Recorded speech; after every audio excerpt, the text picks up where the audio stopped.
Oh, hello there. Thank you for joining me today. We are going to do a deep spelunking into what the Edge is actually doing on the studio track for With or Without You, and the answer is, surprisingly, not that much. The whole thing fits on one side of tab paper. And what I'm hoping you'll take away from this is that powerful songs don't necessarily lean on a guitar hero. Sometimes it's several simpler elements coming together in a whole is more of the sum kind of way. And when artists have the wisdom to recognize those moments and the humility to compose accordingly, I think that's super great. So I can't wait to show you what's on this guitar track. But before I do, I'd like to take just a moment to thank the following people for signing up for the Patreon supporter of the Cause Club: Mary Melody, perfect, Yasser Rashid, Bruce Gauthier, and Brian S. Thank you very, very, very much for your support. And if you would like to find out what that's all about, the link will be in the description. Different view today. My pedals are over here, not over there, and we're doing the Edge. The first element I want to show you about this song is basically the very first thing you hear musically, and this, I believe, is looped throughout the entire song. But as more instruments filter in, it gets buried more and more, and at the end, as they fade out, you hear it again. But I think this is a guitar, and even if it's not, we should do it. Grab E10, B10, and G11. I'm going to finger pluck E, B, G, E, B, G. And this just goes and goes and goes. So I've looped it. Easy. And this makes a whole lot of sense. This song is in the key of D. D, A, B minor, G, and this little chord we're playing is like a baby F shape, right? And if we count up from F, G, A, B, C, it's a little tiny D chord that's happening the whole time. Then, of course, the next thing we're introduced to musically is the Edge's whooshy swooshies, and we need to talk about the D major scale. I'm going to do it starting on the G string 7th fret, and we're just going to go up this way, staying on the G string all the while. G, 7, 9, 11, 12, 14, 16, 18, 19, and those are the notes: D, E, F sharp, G, A, B, C sharp, D. That's the scale we're going to use for the whooshy swooshies. And now I want to mention that I did not go on a YouTube deep spelunking rabbit hole finding out what exactly the Edge used here, and then I did not go to the guitar store and spend $8,000 on guitar pedals. I'm using what I have on hand in a way that occurs to me to get a similar thing done. And what I'm doing next is using my Digitech Whammy as basically an octave up pedal. There's plenty of octave pedals. That's the one I have. So now we're in the correct register.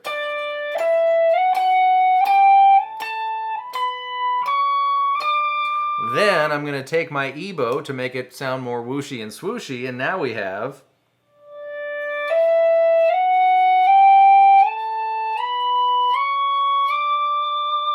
And now I will demonstrate.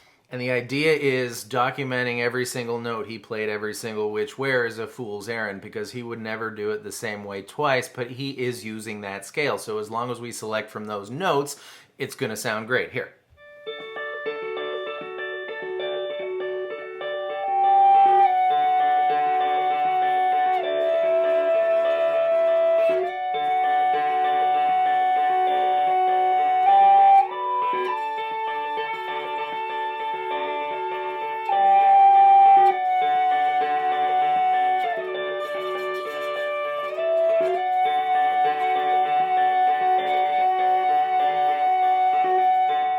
And now it's time to talk about the signature thing, and the signature thing is going on from basically the moment you hear it until the very end of the song. Even when the whooshy swooshies come back, there's then 2 guitars, but what you do is grab B8 and E10. You're gonna pluck B, E, B, E, B, E, B, and on the last B, it goes down to 7. Then open D, open G.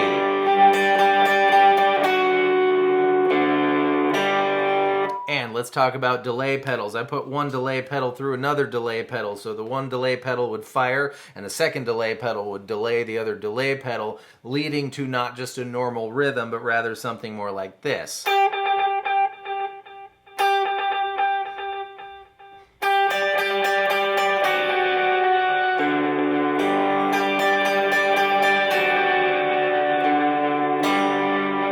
suddenly sounds a lot more like the Edge.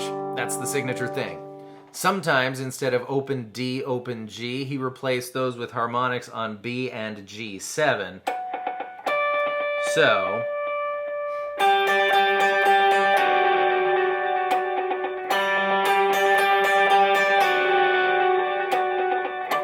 do that whenever you want. And speaking of doing things whenever you want, there's an overdub guitar that just basically plays with those two harmonic notes and the D string as well. And the neat thing about those three notes are D7 harmonic, G7, and B7. Those are the notes of a D chord. So you can just, to your heart's content, at the lyric, and you give, and you give. That's one of my favorite guitar things in the song. It's just the open B and E strings, and you want to do it in such a way that it almost sounds like you're going to break your strings and poke yourself in the eye. I love that. At the oh, whoa, whoa, whoa section, there is no hope of hearing the guitar all by itself. Everything else has gotten too intense. He might just be going the thing. He might just be grabbing B and E on 10 and wailing away, but wouldn't it be cool if this is what he was doing? So this is what I'm gonna do. I'm gonna grab B and E 10, I'm gonna use my ring and pinky fingers, then B string's gonna go 10, 8, 7, and then to G9. The B string's muted there. The second time's the same, except I'm gonna grab G7 instead of G9. Add the delay.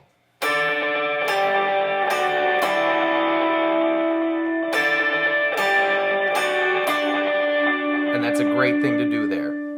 And the last thing to discuss here is in the very end of the song, in the outro, as it's all cooling down, I'm going to pluck the strings D, B, B, B. The B is going to be on the upbeat. D, B, B, B. And the B string is going to be 7, 5, 7, 3.